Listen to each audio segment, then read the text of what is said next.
Well, greetings once again to my fellow horror fanatics. Your humble host is back. I know my content output lately has been pretty sluggish. Just been insanely busy working 2 occupational jobs, and honestly just a bit creatively exhausted, so I needed a bit of a sabbatical. But I'm looking to start cranking once again. This video is going to be pretty quick because this is just another review, but it's still pretty thematic and appropriate, I think. Just to give the slight backstory, if you followed my Instagram or Twitter, you know I've been doing what I call frightful fitness. Basically trying to find a way to get horror into my own journey to try to get healthier, get stronger, and just be better. And I'm glad to say I've actually lost a little weight, mainly in the form of my beer gut that I was boasting. That's why I haven't done many beer reviews lately. And my blood pressure has improved. But part of frightful fitness is obviously diet, okay? So I've adopted a low-carb diet, mostly. You know, I'm not the strictest about it. Some days a little more, some days a little less. And I even have occasional cheat days. I think you need those to stay sane. Not that that exactly applies to me. But also I have made a habit of what they call Meatless Mondays, inspired by my friend the homicidal homemaker and also by the Last Drive-In's Darcy. Those are days on Monday where basically I just eat vegetables, nuts. Get your minds out of the gutters. Anyhow, also I will consume some vegan products like Impossible Burger patties, but I will also allow myself some fish because there's no point working out if you're not consuming some protein, right? And along that line, I do supplement my workouts with protein supplements. I'm also using Ghost protein powder, which I will probably review later. But for Meatless Monday, I am using this. This obviously is a monster protein produced by Doyle Wolfgang Von Frankenstein, who we all know from Misfits and from his own band Doyle. And obviously the guy is built like a brick shithouse, so if anyone knows about fitness, it's him.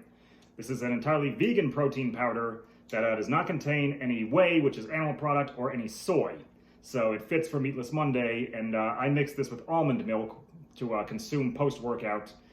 And I can tell you, actually, this is a pretty good product. I like it. I would give it, say, 3 out of 4 stars. There are some drawbacks. Honestly, at only about 25 grams of protein per scoop, you're not looking at very much. And if you're not mixing it with something like eggs, like I do, like with almond milk, you're going to be getting not very much protein to spike after your workout. And while the flavor is great, it actually tastes like a chocolate malted. I gotta say the texture is really grainy, which can be off-putting to say the least.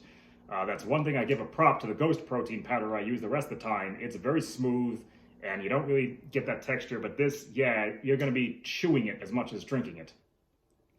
On top of that, I'm just going to say that if you're looking to bulk, like how bulky Doyle is, looking to really pack on the muscle, this is probably not the best product for you because, again, there's not a lot of calories here. There's not a whole lot of protein.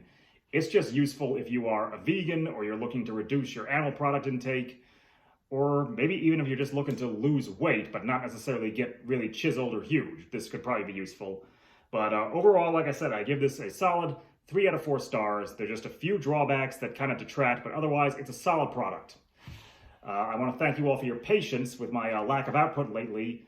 There is more to come, and in fact, I have been planning to start my own podcast later this year that I'm thinking of calling Horror Historians, and it's going to be very far-reaching, covering all kinds of topics, like, true crime, cryptozoology, conspiracy theories, infamous events. Should be interesting.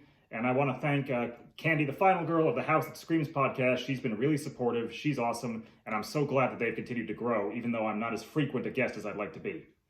And also, I certainly hope my quality is improving here because I use the holidays to invest in a little bit of new equipment for my audio and for my lighting, so I hope those are improved. Please feel free to let me know. Thank you again for tuning in as always, folks. More to come. Eat, drink, and be scary. See you next time.